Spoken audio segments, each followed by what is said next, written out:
campus was quiet.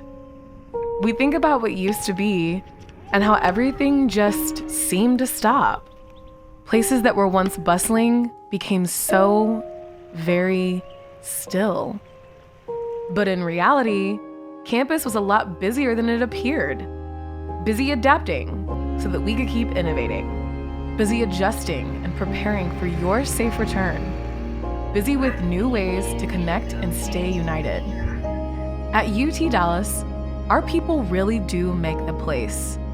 For 50 years, we've been opening our doors to people like you, the ones who will change the world. This university remains the same in one very important way. It was built not just for today, but for tomorrow and what the future might hold. When this time of quiet ends, we can be stronger together, more resilient, closer and more connected than we were before. When campus is filled with the sounds of your voices, we'll never want to hear the quiet again.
Welcome to the Research Showcase Poster Competition!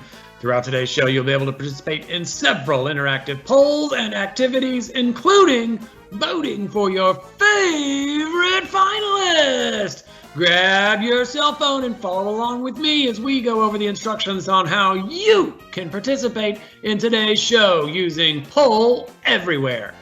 Step 1. Open the texting app on your smartphone and start a new text. Step 2.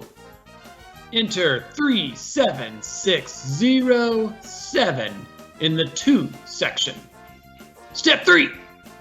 Enter UTD Research 004 where you type a new text message, then hit send. Remember, message and data rates may apply.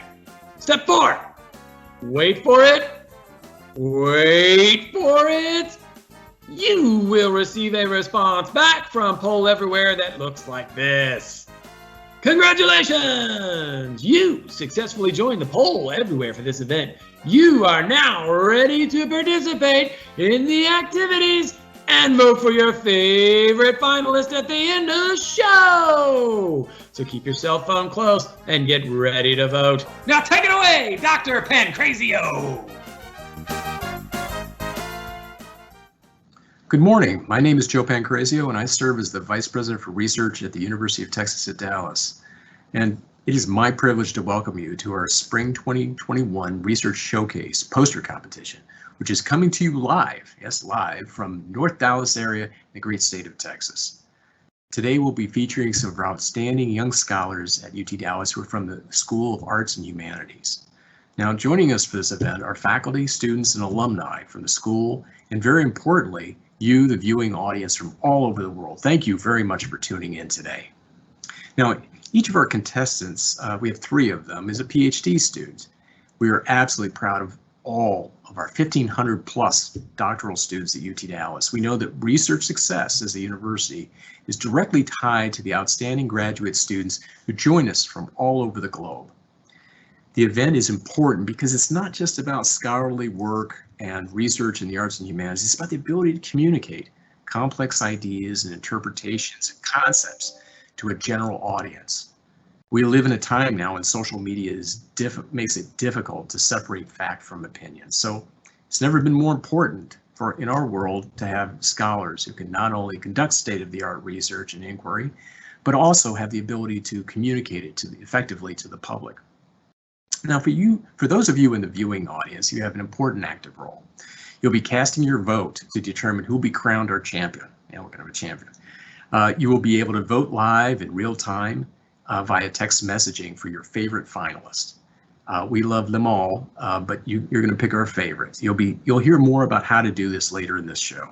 In addition, we'll be announcing the winner of our new UT Dallas Community Choice Award, which has been essentially having online voting that's been available since April 1. Helping us evaluate each of our contestants is a panel of celebrity judges. We have Niels Romer, who is the interim dean of the School of Arts and Humanities, Dr. Juan Gonzalez, who is associate provost and dean of graduate education, and Ms. Cheryl Terrell, an alum from the School of Arts and Humanities and a member of the school's council. So now my legal team in the Office of Research has asked that I tell everyone the following. Any resemblance of this production to actual persons, events, or a popular American TV show like American Idol is purely, entirely, and completely coincidental. Sort of. Okay.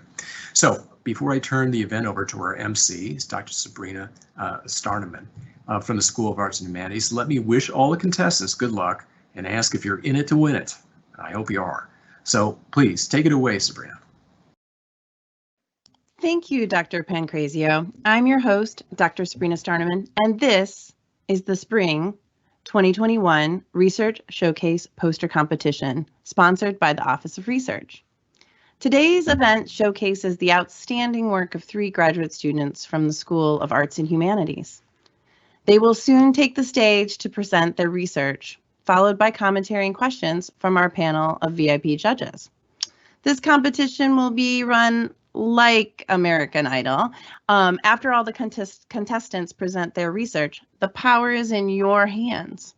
The audience gets to vote for their favorite finalist via text or online, so you decide who wins.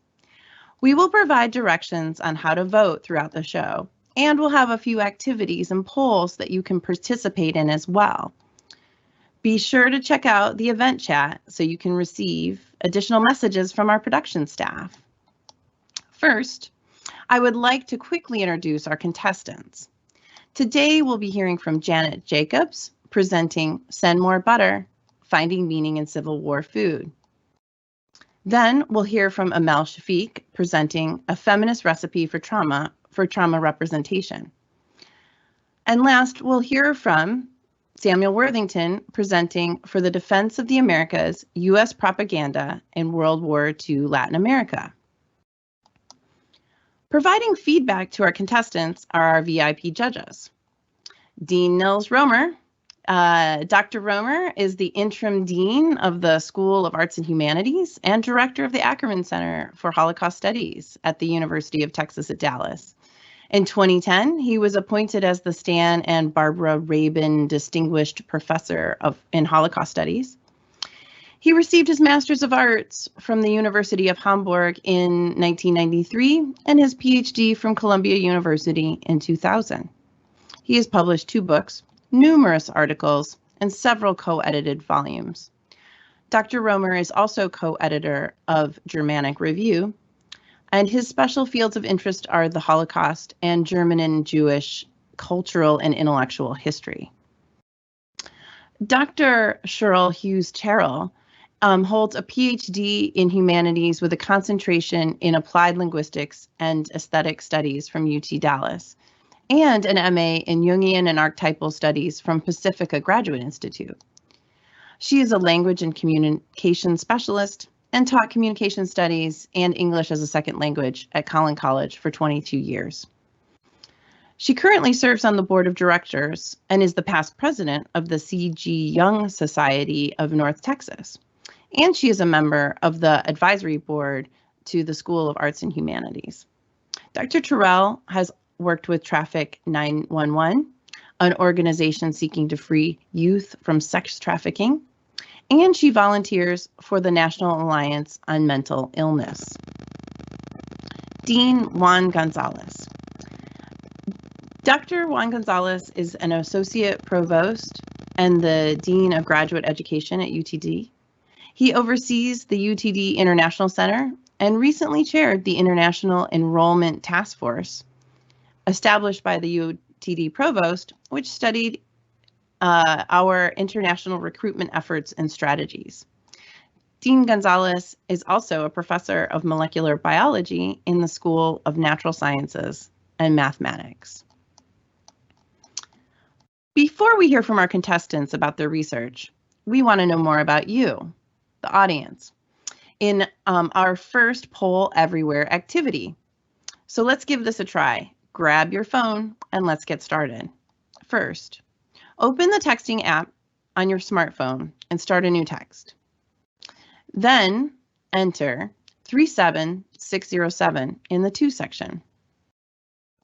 Next, in the section where you would type your message, enter UTD Research 004 and then tap send. You'll receive a response back from Poll Everywhere, and now you're ready to participate in our activities. Let's start with an easy one. Please text us the city from which you are watching this competition. The more a word or city, is submitted, the bigger the text will get in the word cloud. Okay, let's see where you guys are coming from. All right, I see Plano and Bloomington. Hello, Bloomington, and Allen and Richardson and Garland. Oh, Plano seems to be a fan favorite here. And Richardson, nice.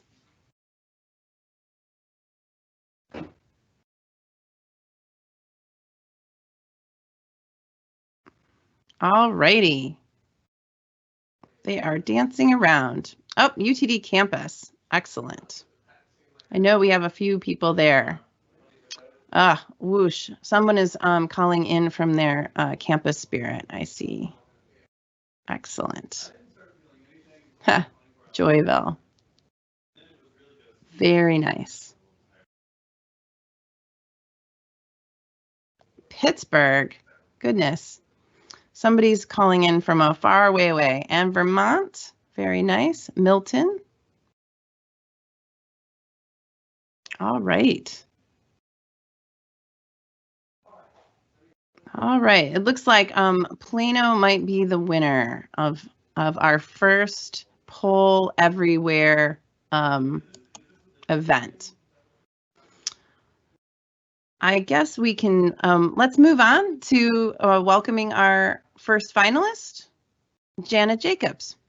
Janet is a doctoral student in the Humanities program and is advised by Dr. Ben Wright. Before presenting your research, we'd like to know a little bit more about you, Janet. I heard you were a newspaper reporter for 20 years before deciding to return to a graduate education. Did your experience as a newspaper reporter, has it affected your desire to study history? Tremendously. I think as a reporter, one of the things you have to be is really nosy and fascinated with other people. And I think that's the heart of history, is wanting to know those facts and get them correct, but also being fascinated about humanity and why we do things. Wonderful. Thank you, Janet. Now tell us a little bit about your research.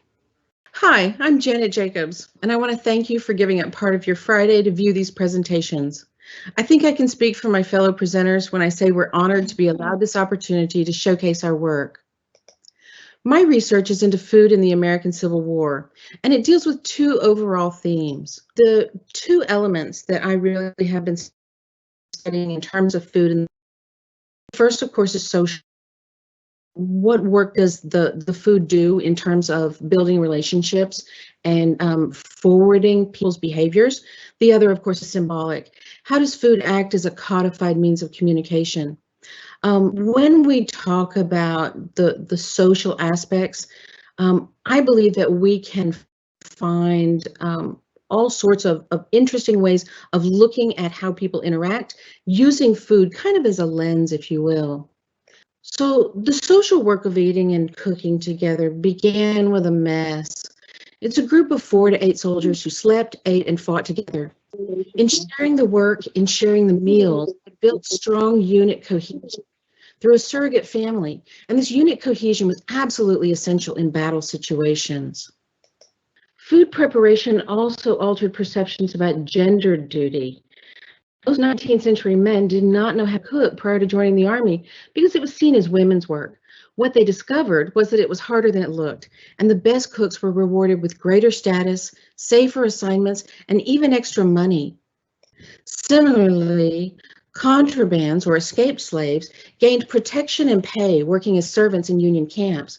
Scholars continue to debate agency in both the military and slavery. That is, how much power can the powerless exhibit? But my research shows that cooks, regardless of skin color, rose in social hierarchy, gaining significant status within both Union and Confederate camps, based exclusively on their ability to turn a skill into an engine of social mobility. These two images illustrate the duties given to contrabands. In the sketch, the cook prepares something at a table, while in the photo, a small child holds a sword and cup and saucer, indicating the twin duties he performed for the officer in the tent behind him. Some free African Americans volunteered to cook in order to get closer to the action. Harriet Tubman, famous for her antebellum efforts to lead slaves to freedom, spied for the North during the war by relaying information from slaves to Union officers. Officially, Tubman was allowed near the front lines because she was a nurse and a cook. My research into the social aspects of food also delved into trade across lines. It may seem odd that warring factions would do business together, but cotton was an important part of the Union's economy, and Southerners were willing to exchange it for food and arms, thereby prolonging the war. Individual soldiers also traded across lines, swapping Northern coffee for Southern tobacco.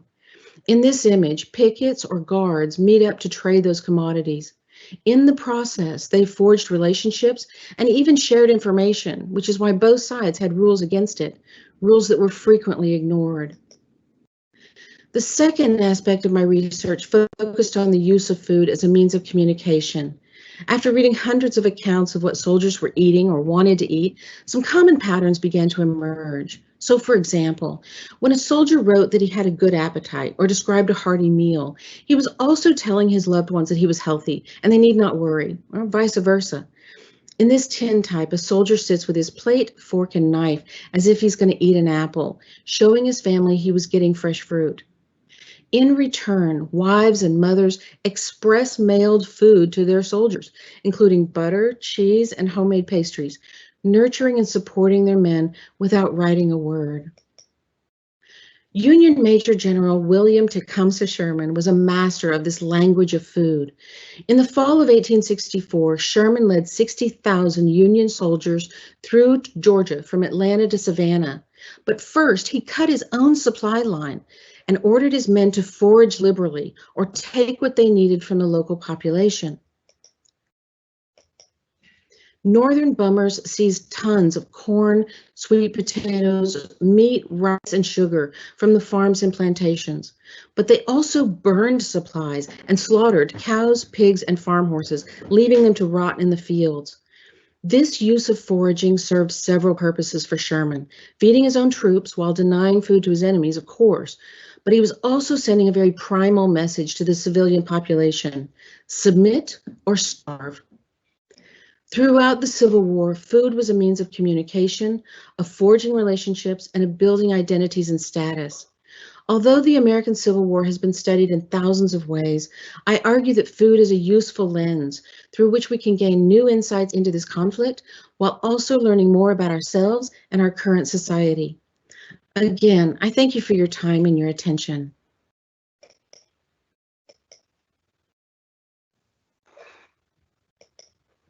Thank you, Janet. Now let's hear from our judges. Dean Romer, do you have any questions or comments for Janet? First of all, this was a wonderful presentation. Thank you so much, Janet. I do have one question. I mean, we often look back at the Civil War as being very formative, and you kind of alluded to that to the end of your presentation. How about the food?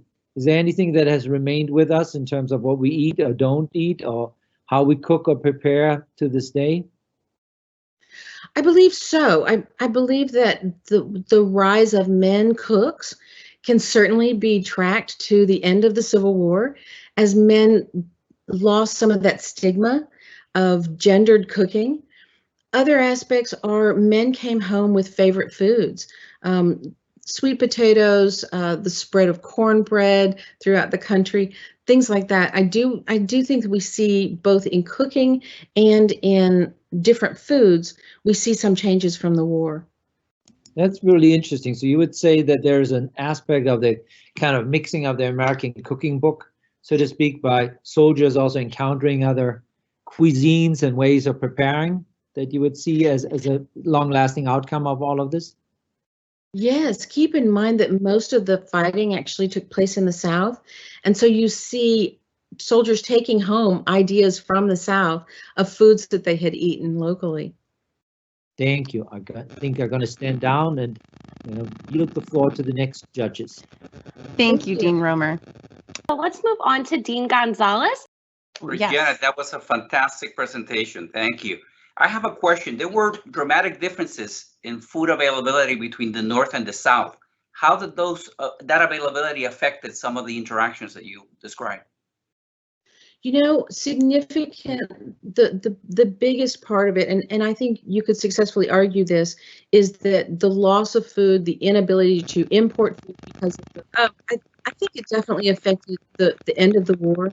And I alluded to trade across lines, and that was a big aspect. But you will notice that when trade finally was cut off, the war ended about 3 weeks later. They simply did not have the ability to continue fighting without trade and without that food that was being brought in. Great job, Janet. I really appreciate your time. Thank you. Wonderful. And thank you for your question, Dean Gonzalez. Let's move along to our next Poll Everywhere question. The directions are on the screen, I believe.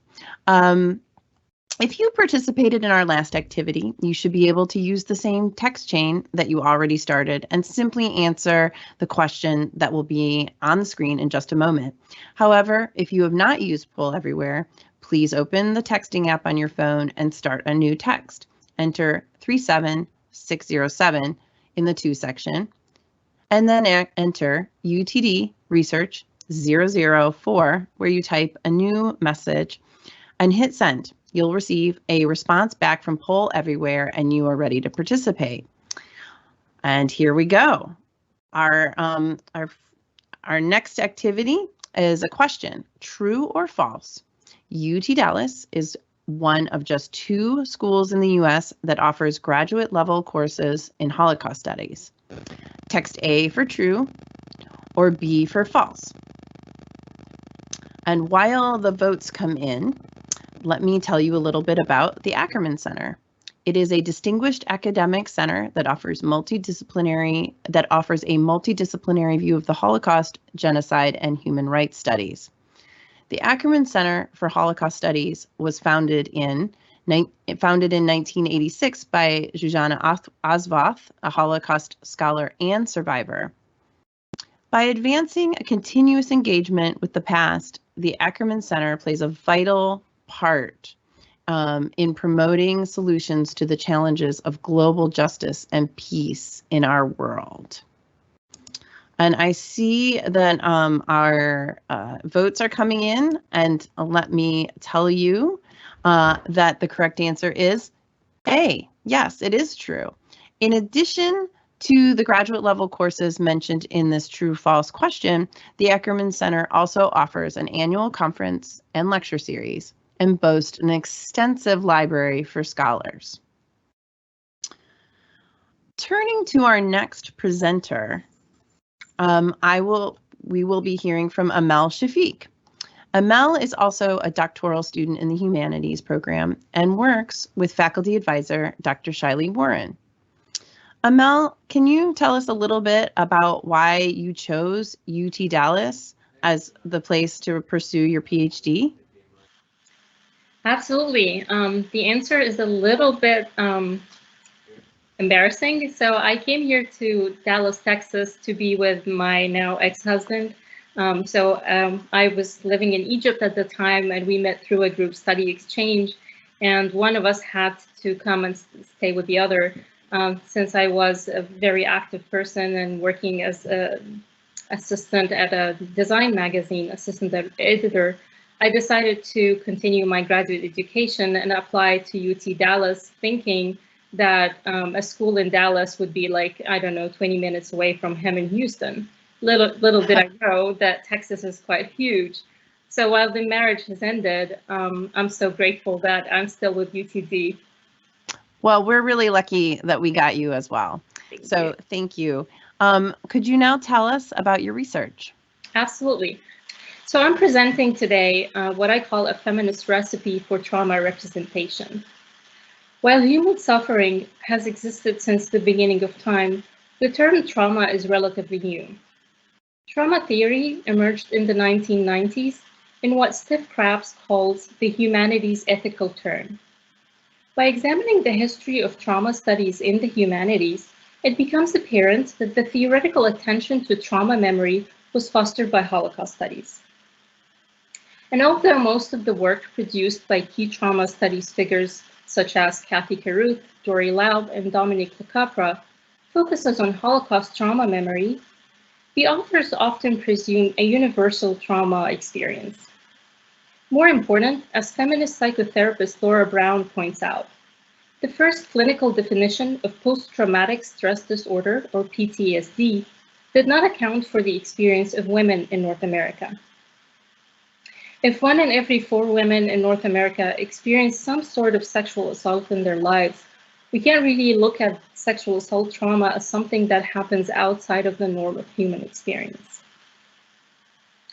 It is important to note that I have been talking so far about women in North America. For women who look like me, both trauma theory and psychoanalysis are Eurocentric discourses, which means that these frameworks alone are insufficient in accounting for my trauma. In his work on the trauma of non-Western individuals, Krabs claims that a post-colonial trauma theory would be able to listen to previously unheard suffering. Well, the suffering that I'm interested in theorizing today is about the sexual assault trauma. And when it comes to representations of rape of Middle Eastern women, we cannot claim that it's an unheard suffering. There are hundreds of films and novels in English language which discusses the status of Arab women in Arab societies. However, as I argue, the majority of the work addressing sexual assault against non-Western women reaffirmed the colonialist view of Arab women as a monolithic oppressed group in contrast to Western women who are capable of self-representation. Today, I would like to take advantage of the position of power I currently occupy and investigate my personal trauma, and then contribute to the production of knowledge by directing a first-person documentary.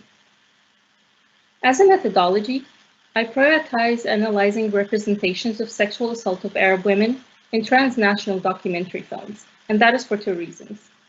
First, the documentary genre or form has a closer claim to authenticity and truth. And secondly, transnational documentaries are more likely to circulate within international film festival and eventually make their ways to Western classrooms as examples of quote-unquote progressive representation of Middle Eastern women. Therefore, I focus on the Archive of Women Make Movies, which is a prestigious nonprofit feminist media art organization based in New York. Methodologically, I pursue in my textual analysis of a selection of documentaries within the Women Make Movies archive a synthesis between transnational feminist theory, post-colonial feminist theory, and Arab American feminisms. In the creative part of this project, my work is guided by theories of first-person documentary, of food studies, and of post-colonial trauma studies. Following Bell Hooks' formulation of eating the other, I want to reclaim the Arab woman's mouth and reaffirm that we can speak, we can laugh, we can theorize, and we can eat. And I would like to share with you some of the results that I have reached so far for the analysis from within the Women Make Movies archive. There are 26 films listed under the subject of sexual assault, with 17 films addressing sexual assault against non-Western women. In my close readings of 4 films representing sexual assault against Middle Eastern women, I identified common characteristics. The representation of Arab women as a historical monolithic subject. Second, sexual assault happens only to children and to working class women. Third, the definition of power is usually in binary terms between third world women as the ultimate victims and brown men as the ultimate oppressors. And fourth, the assumed exceptionalism of Arab patriarchy and the claim that sexual assault is more common in Arab communities. And finally, the representation of Islam as an inherently oppressive religion. And I'm sharing here a poster of a film called Breaking Silence by director Nadia Ali, made in 2016. It is a personal and intimate portrayal of 3 women sharing their stories of sexual assault. And as the film's poster indicates, there's a presumed inability of Muslim women to speak, to the point that the mouth is actually removed from the poster. While there is no doubt that abuse of women takes place in Muslim communities, the widely spread narrative that such abuses are more prevalent in Muslim societies is a myth.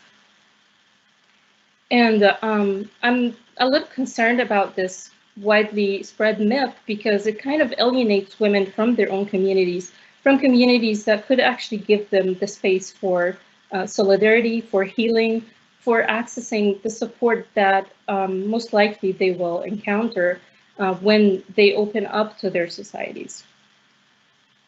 And ironically, the film unintentionally expresses the degree of support these women actually have received from their alleged exceptionally abusive communities, like from the imams in the mosque or from their parents.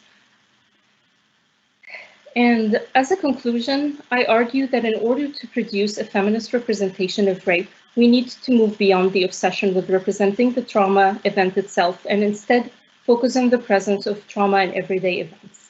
In my first-person documentary, I used the cooking of the Egyptian dish molokhia as a tool to assert resistance to both sexual trauma and to reconcile my post-colonial trauma. Thank you. Thank you, Amal. Now let's turn to our judges. Dr. Terrell, what comments or questions do you have for Amal? Yes, can you hear me? Yes. Yes. Okay.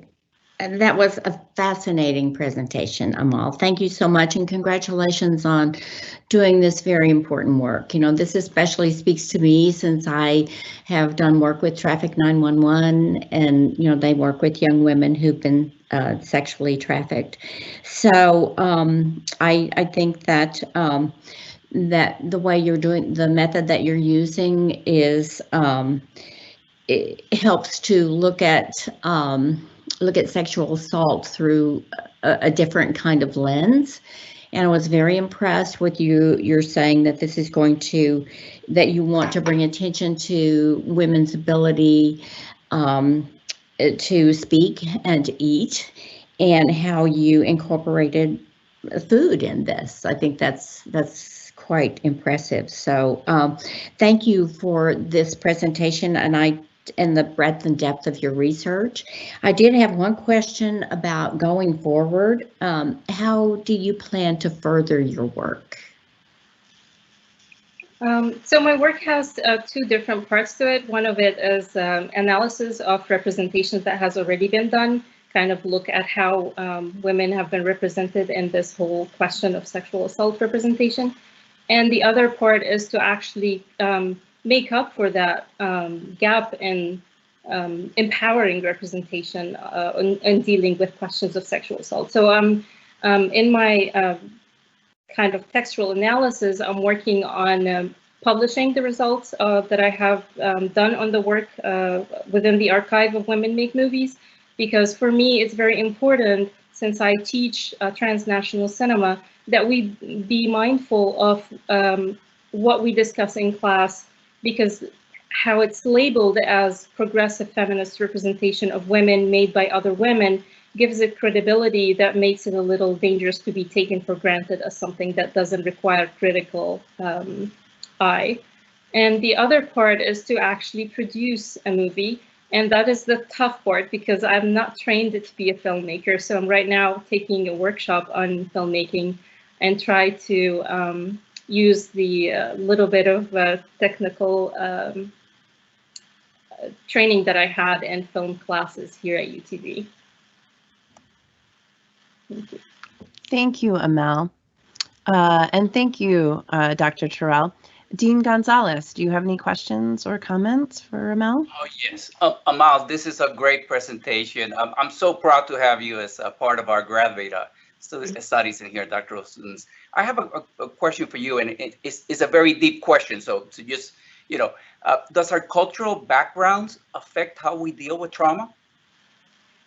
Yes, absolutely yes. I thought that it didn't, but once I started reading in post-colonial trauma, I totally understood that while trauma is understood as reference to an event that kind of shakes your reality, it changes your approach to your understanding of yourself, that in post-colonial trauma, it is something that you're born into. You're born into a structure that immediately identifies you as something that is other, that is less. So in my cultural background, being from Egypt, a country that has a history of colonial presence, I should totally understand that these layers of traumas intersect, and that you cannot really critically study one without the other. I hope that answers the question. Great work, Amal. Thank you. Appreciate it. Thanks. Let's go to Dean Romer. Do you have any questions or comments for Amal? Right. Wonderful presentation. Very much enjoyed it. And it kind of follows nicely from the previous presentation. We seem to stick it out with the food theme here a little bit. But my question is, you know, I think the idea of the recipe is a really intriguing one, because in lots of ways it plays on the multiple registers of nourishment, of healing, and so on and so forth. But I think you were, you know, in one of your comments, kind of dismissive of limiting oneself to the issue of representation. And, you know, there's good reasons why one should be critical of that.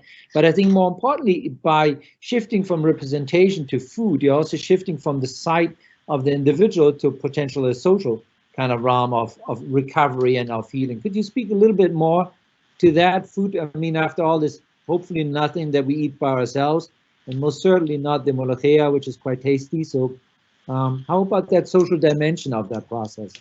Absolutely. Thank you for that question. So food, as you said, is something that we do with others. We enjoy cooking for others. Usually even consuming food is a social activity that requires that we reach out to a community. And with the recipe that I am trying to implement here, I'm mindful that I have a history. So I want to talk about the recipes that I inherited from my mother and kind of analyze the mother-daughter relationship and how the trauma kind of inhibits that and how the recipe might open a channel for dialogue.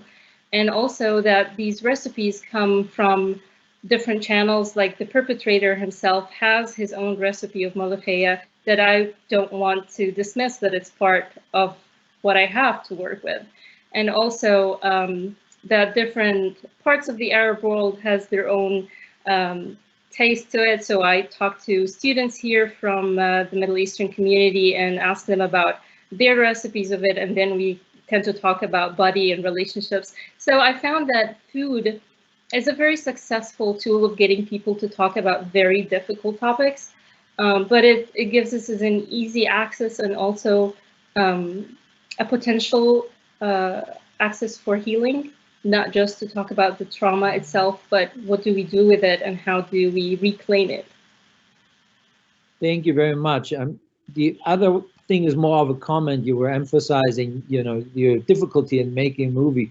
I mean, the most obvious part of that is making it in the middle of the pandemic is a bit challenging with everyone observing social distancing and wearing masks. So I wouldn't just attribute it just simply to the, level of technological know-how, but you have been dealing with very adverse conditions, one might say. Absolutely. Thank you very much. Thank you. Thank you both. And thank you, judges. Let's get into one more poll everywhere activity before the audience votes for the contestants. If you haven't participated in our previous activities, I'll run through the instructions one last time. Start a new text. Address it to 37607, type out UTD Research 004, and tap send. You'll receive a response back from Poll Everywhere, and then you're ready to participate in the activity. And here we go with the next question. After English and Spanish, what is the most common language Texans speak at home? Text A for Mandarin, B for Vietnamese, C for German, or D for Korean? Dr. Romer, did you pick German as the most common language in Texas? That may be true in your house. Oh, how I had everyone vote for German, but we're losing now. I think the Germans losing. Yes, I believe that is true. So here's a little bit, some interesting information about Texas and language. Texas currently does not have an official language, but historically and at various points in time, there have been laws giving both official status and recognition to English, Spanish, German, and Norwegian.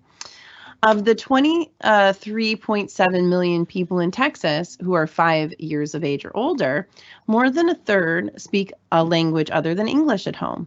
A large majority of those, almost 85%, speak Spanish. And as the state's demographics shift, the number of languages spoken in Texas households is growing, up to 164 different languages in the last U.S. Census count. Now, here's the right answer is B, Vietnamese. Almost 200,000 people in Texas speak Vietnamese at home. So good job, 39% of you. And good guesses, everyone else. Okay. Now we're going to turn our attention to Sam Worthington. Let's welcome Sam. He is a doctoral student in the History of Ideas program, and he is advised by Monica Rinkin. Samuel, I read that you were a courtroom reporter or courtroom interpreter for like 15 years. Yeah. Yes, and I would love to hear about how that like impacts your studies of history. Oh, wow. That's you're dangerously close to me giving an hour-long answer to a simple question. Yes, I was lucky enough to be a court interpreter for the state and federal court systems in Kansas, dealing with everything from domestic and issues, criminal violence, immigration law, et cetera, et cetera, et cetera. The easiest answer is, how does it affect my studies of history? It is the fundamental impact of my studies in history. One of my great interests, and I hope to be able to speak to this a little bit as I get into my presentation, is the way that languages impact the way we experience the world around us, and the way that our vocabularies in addressing subaltern communities or just othered communities can deeply affect long-term relationships and have great dramatic impact on the course of history. So I've been really, really excited to get into my studies, which I'll be getting into here shortly. Great. Let's hear about your research. All right. Well, let's all keep our fingers crossed that I'm able to push all the correct buttons to share my screen. So what I'm looking at here today is the history of the Office of the Coordinator of Inter-American Affairs. Now, that is a lengthy acronym, but during World War II, Nelson Rockefeller, future Vice President Nelson Rockefeller, worked almost directly with President Roosevelt and spearheaded a campaign, a propaganda campaign and public relations campaign throughout the Latin American space. Part of what is valid and important about this is we don't think of the Latin American theater of World War II so much. However, one of the greatest concerns for the U.S. at the time was the access to raw materials in Latin America. And now this is kind of rehashing an old colonial thing about Central America and South America for centuries, is the access to the gold, the coal, the saltpeter, the coffee, whatever raw materials were available. Well, this became exceptionally urgent while ramping up in the war production effort. So what I'm looking at today, and just kind of as an important note methodologically, I'm looking at a specific activity of this Office of the Coordinator of Inter-American Affairs, which was the publication and distribution of a propaganda magazine called En Guardia. Now, part of the rationale behind this, I guess you could say it was twofold.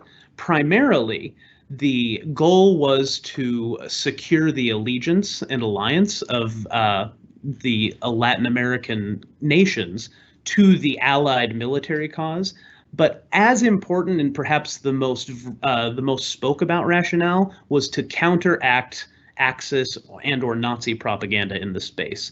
Axis powers had inroads into publications and other communications and cultural activities in the space. So this office spent a lot of time and energy trying to present a message about getting the Latin American nations on board with the Allied cause. So that's kind of my working thesis.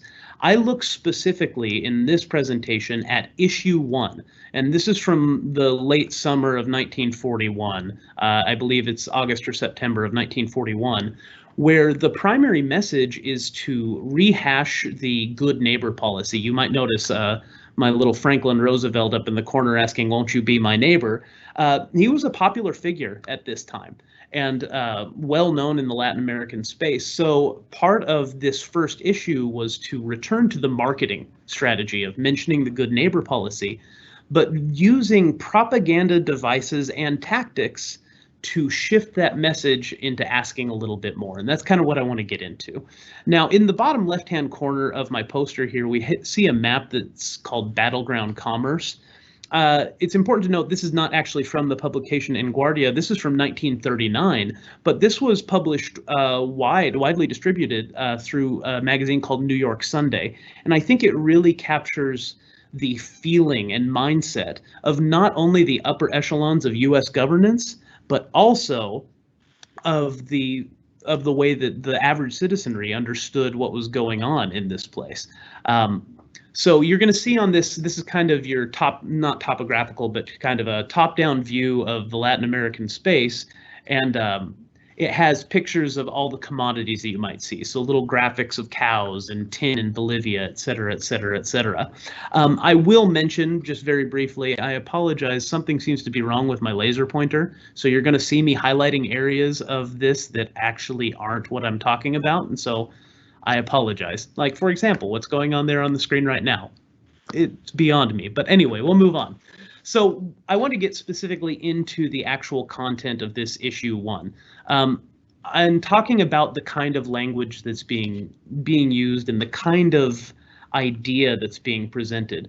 Essentially, the whole engagement with the good neighbor policy and the discussion of the defense of the Americas, quote unquote, is the idea to establish what's called in propaganda theory a bandwagon device, meaning get on board with us. The United States was fearful that the Latin American nations would demonstrate and cultivate Axis sympathies and potentially weigh in the conflict on the opposite side. They didn't want that. So they begin their messaging with even titling their magazine En Guardia for the defense of the Americas. Now, there's a couple of really important things going on here. First of all, the words En Guardia do the same connotative work as the French en garde, the fencing term. And it communicates this immediacy of danger. But it's this subtitle to the magazine that I find to be the most rhetorically interesting, is the use of the word the Americas. What this does is it presupposes a we sort of identity that basically others everything that is not the Western Hemisphere. And importantly, that means not Japan, not Germany. So in the discussion, it's presupposing an in-group who's part of the conversation. Now, you'll notice that this idea of danger is repeated in the second image of that middle top panel.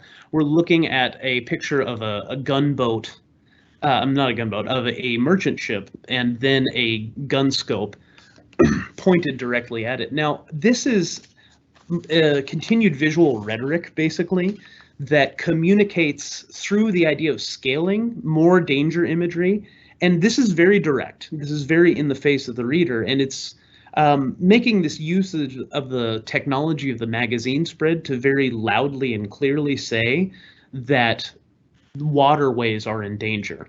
And that's an important, that's important because it speaks primarily to the U.S. concern about being able to maintain supply lines, but it also, because it's not spatialized, there's no real spatial referent in that image, what it's doing is communicating that this could be everywhere. So there's kind of an omnipresence of danger. Now, what comes next in my reading of the visual rhetoric of this magazine is actually the solution. The problem has been really well foregrounded in discussing the possibility of violence and the threat of violence, and it's a nebulous threat. But then what comes next, we have several images that are doing really important work. Primarily, you have some really overwhelming and aggressive military imagery. So what comes afterwards is we have this solution. So we have danger, and it's a shared sense of danger for all of the Americas. And then we have this idea of unity, this lovely headline that says America means 21 nations. I can't get over the connotative work that's done there. Number one, I will just say in my personal experience, this is still a very common refrain among the Spanish-speaking populace of the Americas that really don't like the idea that people from the United States say they're American and suggest that other people aren't. So I love seeing this example of recurring to that sort of rhetoric. Now, in discussing the merchant marine, what we see here is kind of this image of modernity and progress, which is also part of the goals of this office of selling the American ideal. Furthermore, though, we have this imagery that gets very aggressive and military. We have the cruiser, and we have the battleship and the strapping young men doing exercises on the decks, and then we have this wonderful cannon over here. Now, the image of the cannon I find to be very rhetorically significant. All of these images of war machinery present the solution to the supposed problem, but importantly, they begin to bring in people. In our first two images, the implication is all United States output. We have notably white strong men on the decks of these battleships, and these images are strong and phallic and a bit overwhelming.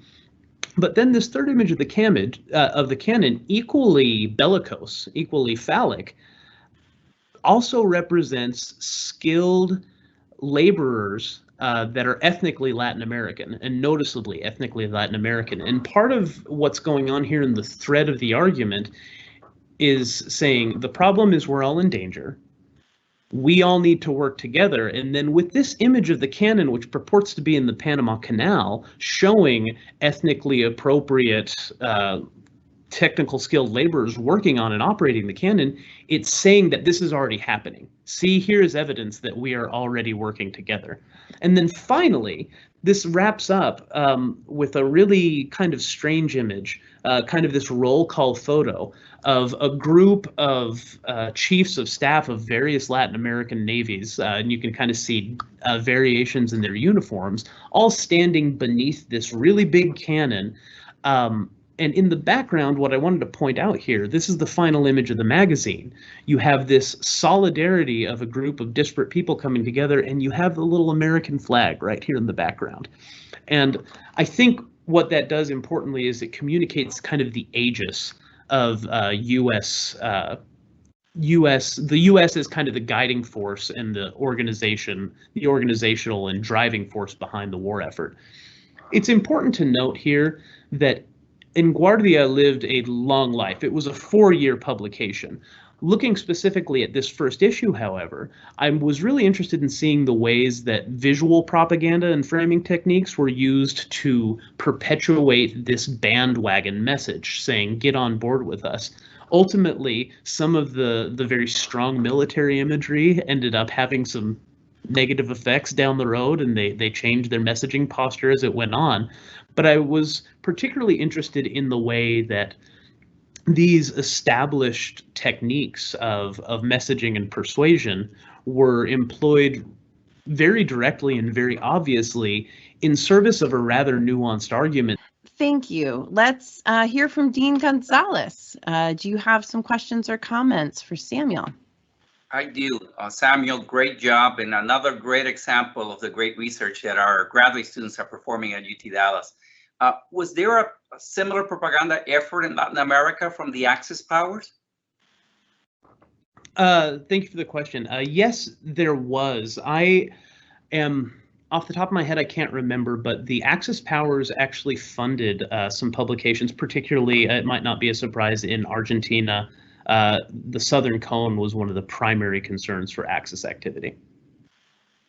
Great. It's a great historical perspective, and it's something we don't read on history books, so congratulations. Thank you, and thank you, Dean Gonzalez. Dean Romer, would you like to weigh in? Of course. Again, also fantastic presentation. Good day for A&H. I think we have 3 really wonderful presentations, can make us all very proud. Quick question. It's one thing to launch into propaganda in the early days of the war, 41. At that point, the U.S. is still a bit more uncertain in terms of where one, might be in the war, because in lots of ways, Nazi Germany is still relatively at the height of their power. 44, that obviously has dramatically changed. Is there any change to the propaganda that is responding to these changes in the, in terms of the potential threat or how it's perceived? Yes, thank you. That's actually a really fascinating part of the history of this publication. Towards the back end of the war, particularly once it's apparent that the end is nigh for Nazi Germany, the messaging shifts to communicating the largesse of the, quote, American dream. Basically, one could be jaundiced or jaded about it and say that this was just an idea of, they started trying to really sell the idea of America so they could get back to doing business in Latin America. And I think a lot of people would agree with that. Thank you. Great All presentation. right. Okay, thank you. Yes. Oh, I just want to say, Samuel, that was a really excellent presentation, and you would be a great professor. But I also wanted to ask you, I'm very interested in visual rhetoric, and wanted to ask you, this was very masculine, a lot of war images, that sort of thing. If this media or this campaign, this propaganda, obviously was directed toward males mostly, if it had been directed toward the women in that society, in that culture, the female, how might that have been different, you think? And I know that's not your research, but I'm just curious about your idea, if you have any ideas on that. Well, I do. Thank you for the question. I think that's a really fascinating question because the very ideas behind this kind of belie the fact that this was a group of men trying to convince another group of men how these men needed to be involved in the war, which is kind of ridiculous on its face when you think about it, because the war effort was far more than that. You will see eventually, I just think it's important to mention in this publication, they start to bring in the discussion of everybody's participating. So you'll see the kind of Riveter Rosie kind of images that we would expect to see. I would say that very specifically to your question, were this to be specifically focused to women, I think it would probably lean heavily towards the capitalist consumerism mode and be discussing a lot of the ideas of like American fashion, innovations, electrodomestic products that you can have in your kitchen and things like that. And I think it would probably be equally ham-fisted and probably offensive. Okay, thank you so much. Thank you for your view. Thank you, Dr. Terrell, for your interesting question. Our three finalists have battled it out, and now you get to pick the winner of today's competition. We have put the instructions for voting up on the screen one last time.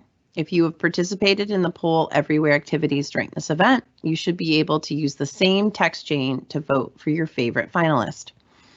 So let's have a quick review of our contestants. You can vote for Janet Jacobs with Send More Butter, Finding Meaning in Civil War Food.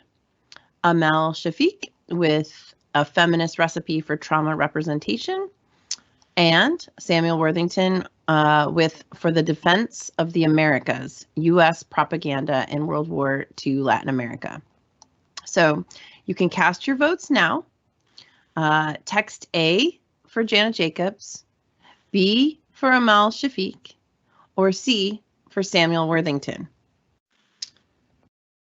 While you're voting, we'll take a short break, and the polls will remain open for just another couple of minutes.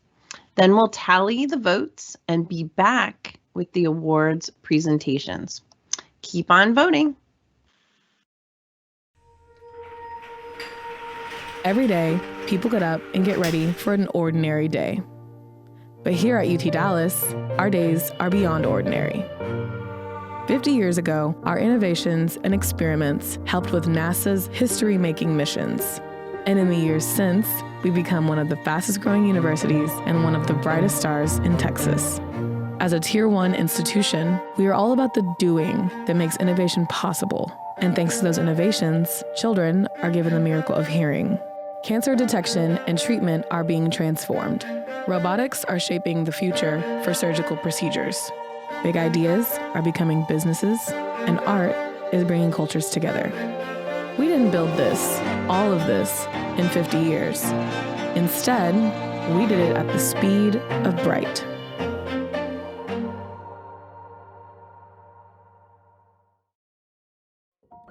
So the Pro Muse Innovation Art is a collection of works of art from Japan, China, India, and many of the countries in Southeast Asia. We've been around 20 years in the Dallas Arts District and are newly acquired by the University of Texas at Dallas. We are a place for engagement and learning and cultural fluency around what does Dallas want to say about Asia in the 21st century. Joining our new home at the University of Texas at Dallas gives us the opportunity to increase our presence in the academic world, and so we look forward to inviting scholars to come and study with students around these works of art to deepen our own knowledge of the collection and this really enhances the university's commitment to be strategic around having a vision for the arts. And I'm so inspired to think about that international student that steps off the plane, arrives at UTD for the very first time, and in the future will experience an Asian art museum and possibly works of art from the region in Asia where they're from. And so immediately that student will have a connection, will have a sense of belonging to the university. Our new home at UT Dallas gives us the opportunity to be leaders in how a university and a cultural district here in the Dallas Arts District can bring cultures together. Art is a common achievement among all cultures, histories, and traditions over time. Art of the human spirit is the place where we see each other clearly and begin to have new dialogue about how we're more similar than different. What we're really creating is a cultural movement around Asia, a new conversation around Asia, which reflects the university's current student body and its bright future. And if we think about UTD has 50 years of equity and engagement with it, and we have 20 years of equity and engagement with the community, and there's so much potential for how we can make UT Dallas better and how UT Dallas can make the Crow better. We are back. Excellent. Welcome back, everyone. Voting is now closed, and so we are moments away from announcing today's winners. While we finalize the counts, I would like to welcome Dean Gonzalez to tell us about the new UT Dallas Community Choice Award and announce who is the inaugural honoree. Thank you, Dr. Steinerman. The addition of the UT Dallas Community Choice Award has provided an exclusive platform for UTD students, faculty, and staff to view ongoing research and to voice their support for this educational endeavor and by our exceptional graduate students.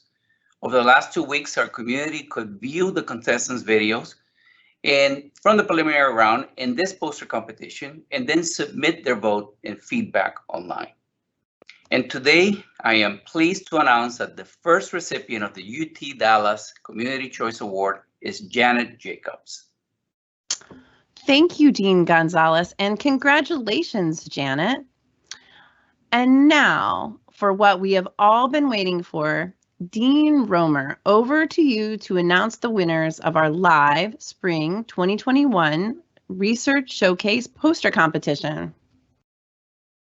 All right, this would have been a real tough one, and I'm fortunate that actually I didn't have to make up my mind. But the votes have come in. So now at last we know who is the winner. I'm gonna go from the third place upward, okay? So we understand the order. So the third place winner, because there are truly only winners here today, the third place winner is Samuel Worthington. Ready to show my little congratulations sign here. The second place winner is the just named Janet Jacobs. Second place. And one more time, a special sign, which, you know, by deduction, it makes it almost obvious, I think, that our winner, first place, is Amal Shafek. Congratulations.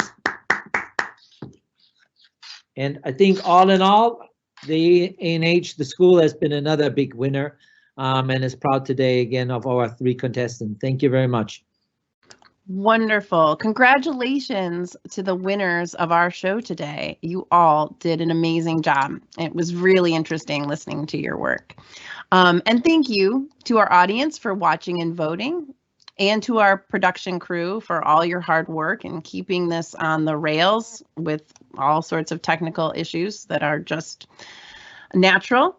And we are very grateful to our judges, Dean Romer, Dr. Terrell, and Dean Gonzalez, for their time and insight today.